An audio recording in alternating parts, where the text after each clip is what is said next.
ये बात है लगभग लगभग 1970-80 की। पंजाब के एक शहर होशियारपुर की। वहाँ पर एक सेठ जी थे। उनका राशन का, आटा चावल का, होलसेल का प्लस आड़त का काम था, ब्याज का, फाइनेंस का। एक बार वो बड़े दयालु किस्म के आदमी थे, बहुत ही दयालु कृपालु। किसी से इंटरेस्ट आ जाए ठीक है, लेट आए उसको कुछ कहना ना, कम आए कोई बात नहीं। कोई भी उनके पास कोई गरीब आए, कोई मांगने वाला आए, उसको कुछ ना कुछ दे के भेजते थे। बड़े ही प्रेम वाले इंसान थे। एक दिन उनके पास एक बंदा आया, उसका नाम था बनारसी दास।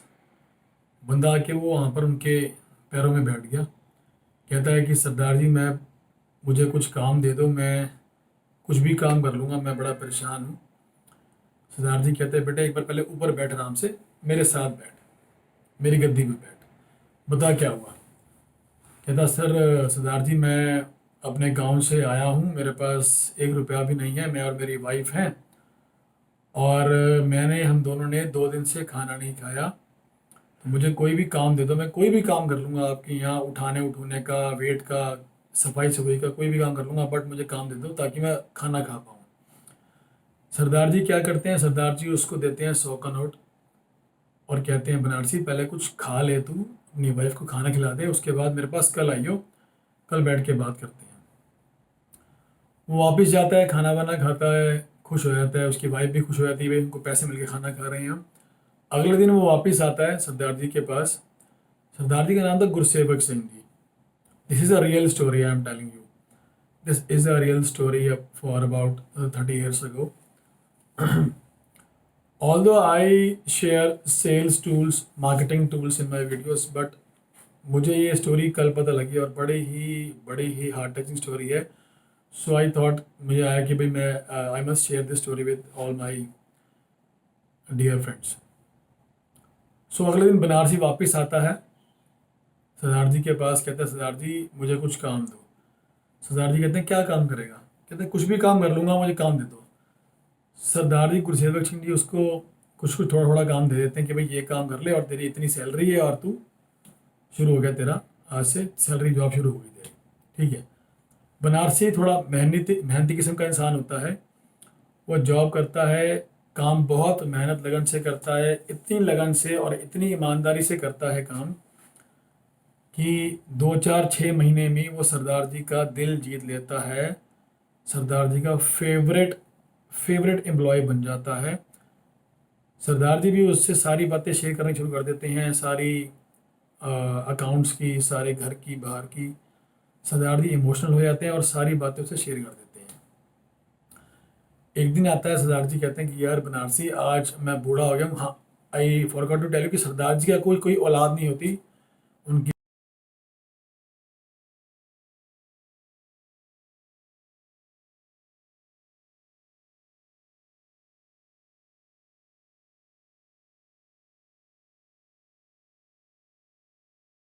लिख दिया है कि अब तू ही इस मेरी सारी प्रॉपर्टी का केयर टेकर है और तू ही मेरा काम देखेगा, एक्स वाई जी, वो सब कुछ लिख देते हैं उसे। और कहते हैं, भाई मैं अब आराम से घर बैठ के अपना नाम जपूंगा, राम राम करूंगा, वाहिगुरु वाहिगुरु करूंगा, ठीक है। बनारसी उस सबको अपने पास समझ के लेके और दोबारा काम शुरू कर देता है। कुछ महीनों बाद सरदार जी की किसी वजह से डेथ हो जाती है। अब सरदार जी और उनकी वाइफ होते हैं घर पे, सरदार जी की डेथ हो गई, वाइफ अकेली रह गई। बनारसी के मन में खोट आया था कि सरदार जी तो गए, अब सारी प्रॉपर्टी, ज़मीन जायदाद, लेना देना, सब स्टॉक सब मेरा हो गया। सरदार जी की वाइफ आती है बनारसी के पास, बनारसी तूने बड़े दिन हो गए, ना कोई खर्चा दिया, ना कोई कुछ सामान भेजा घर पे, मैंने कई बार तेरे को मैसेज भेजा, but you didn't show up. ये क्या क्या पंगा है भाई। बनारसी कहता है कि माता जी, मैंने आपको पहचाना नहीं, आप कौन। माता जी को शौक लगता है। बनारसी, मजाक मत कर, मुझे कुछ पैसे दे और मैंने घर का सामान लेना है। कहता है, बनारसी कहता है, माता जी अच्छा, आप अंकल जी की वाइफ हो, सॉरी सॉरी सॉरी। बनारसी बोलता है कि अंकल माता जी, अंकल जी तो बहुत ही कर्जे में थे, मैंने उनका कर्जा उतारा है लाखों हजारों का, तो अब आपका कोई शेयर नहीं है मेरे पास, उनका मैंने कर्जा उतारने में आपका सारा शेयर बेच दिया, अब आपके लिए मेरे पास कुछ नहीं है, आप जा सकते हैं। उनकी वाइफ को शौक लगता है, और शौक ऐसा लगता है कि वो अपना मेंटल लेवल खो बैठते हैं। बनारसी के मन में पूरी तरह खोट आ गया था। अब बनारसी काम कर रहा है, पैसा कमा रहा है, काम कर रहा है, पैसा कमा रहा है। जो सरदार जी का नेचर था उससे बिल्कुल ऑपोजिट नेचर बनारसी का था। कोई भी पैसे मांगने आता दुकान पे, उसको पहले फिटकारना, महंगा इंटरेस्ट लगाना, पैसे ना आने पे गालियां देनी, और सब कुछ ऐसा कुछ नेचर बन गया उसका। वो सेठ बन गया था और उसने ऐसा शुरू कर दिया। बनारसी के घर काफ़ी सालों बाद एक बेटा जन्म लेता है। इसी दौरान औलाद होती है, बेटा जन्म लेता है, बट बेटा जन्म से ही बीमार रहता है। बनारसी बड़ा परेशान, पहले तो खुश होता है कि बेटा हुआ काफ़ी साल बाद, बट जब पता लगता है कि हाँ भी बेटा बीमार रहता है, तो दोनों हस्बैंड वाइफ परेशान हो जाते हैं। बनारसी उसके इलाज पे पैसा लगाना शुरू करता है। आज लगाया, कल लगाया, कल लगाया, कल लगाया, पैसा लगाते लगाते लगाते 8-10 साल हो जाते हैं, बट बनारसी के बेटे का प्रॉपर इलाज नहीं हो पाता, पता ही नहीं लग पाता कि हाँ भी इसको प्रॉब्लम क्या है और क्यों नहीं ठीक हो रही। लास्ट में जब 10 साल का होता है उसका बेटा बनारसी का, तो बिल्कुल बेड पे बेड रिडन हो जाता है, और डॉक्टर्स आ जाते हैं और उसका चेकअप होता है कि भाई क्या हो गया, क्या हो गया। बनारसी परेशान है। इस दौरान बनारसी अपने बेटे के इलाज के लिए सब कुछ बेच देता है, उसके पास कुछ भी नहीं बचता। आखिरी एक 50 का नोट बचता है उस समय उसके पास। This is a real story I am telling you. The last 50 rupees note ही लेफ्ट विद हिम उस समय। और डॉक्टर आता है, उसको एक इंजेक्शन लगाता है बेटे को, और मांगता है अपनी फीस 50 रुपीज़। बनारसी आखिरी 50 का नोट निकाल के सब कुछ बेच बाच दिया, अब कुछ नहीं है। 50 का नोट निकाला और उसको डॉक्टर को दे दिया, और डॉक्टर चला गया। इतने में उसका बेटा बोलता है, बेटे के अंदर से आवाज़ आती है, गुरसेवक सिंह अंकल जी की, सरदार जी की एक बुजुर्ग आवाज़ आती है बेटे के अंदर से। कहता है, बनारसी बस ये 50 रुपीज़ रह गए थे तेरे पास मेरे, 50 तूने दे दिए, हिसाब ख़त्म, मैं चलता हूँ, राम राम। ये बोल के बेटा मर जाता है। ये देख के उसकी वाइफ को लगता है शॉक, ये क्या हुआ, और बनारसी पागल हो जाता है। He got mad. वो देखता है क्या हो गया, मेरे साथ क्या हो गया, और वो फिर पागल होने के बाद गलियों में भटकता है, पंजाब की गलियों में। Yes, this is a real story. भटकते भटकते वो सबको ये बोलता है फिर कि भैया, किसी का पैसा ना मारना, किसी का नुकसान ना करना, किसी का हक ना मारना, ईमानदारी से काम करना, किसी के पैसे अपने पास ना रखना। ये मैसेज देता देता वो गलियों में भटकता रहता है अपनी लाइफ के एंड तक। Why I share this story with you today. जो माहौल चल रहा है इस समय इंडिया का, वर्ल्ड का, दिल्ली का, शहरों का, कि हमारे पास हमारा स्टाफ है, टीम है, किसी तरह हमने उनको last month salary they the, but अब वो सैलरीज की वेट कर रहे हैं।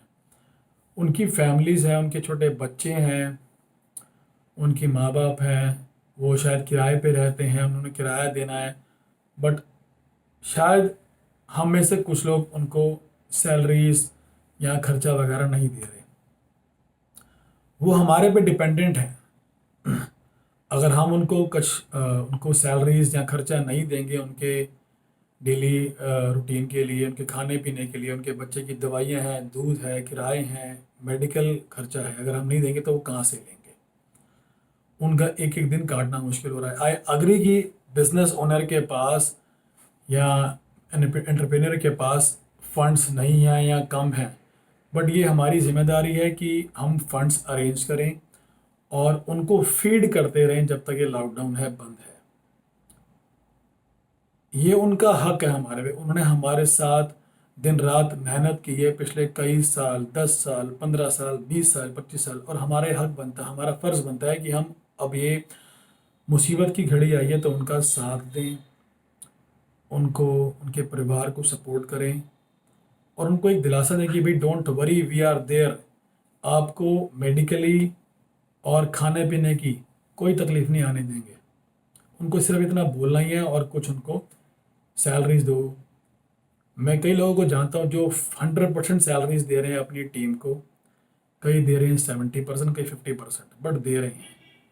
तो अगर आप एक बिजनेस ओनर हैं और आप ये वीडियो देख रहे हैं, सुन रहे हैं, समझ रहे हैं, तो रिक्वेस्ट है कि जिस स्टाफ ने, जिस एम्प्लॉय ने, जिस टीम ने आपका दिन रात आपकी फैक्ट्रीज बनाने में, आपकी इंडस्ट्रीज बनाने में, आपकी प्रॉपर्टीज बनाने में दिन रात लगाई है, ये समय आया है उसको कुछ देने का। Why I am saying this कि ये उसका हक है इस समय। मैंने आपको स्टोरी क्यों बताई कि ये उसका हक है इस समय आपके ऊपर कि उसको इसमें फीड करो, उसको सपोर्ट करो, उसको, उसकी फैमिली को सपोर्ट करो, उसका हक ना मारो। मिनिमम 50% उसको आप सैलरी दो, मिनिमम 50%, ताकि वो अच्छा खा पाए, अच्छा खा सके, मेडिकली अपना ध्यान रख सके। उसके बच्चे हैं, उसके किराए हैं। ऑलमोस्ट ज़्यादातर हमारी जो टीम है, लेबर है, वो किराए पे रहती है। So we, this is our duty to support them. And I hope कि आप ये सुनने समझने के बाद आप कुछ ना कुछ पॉजिटिव एक्शंस लेंगे इस बारे में।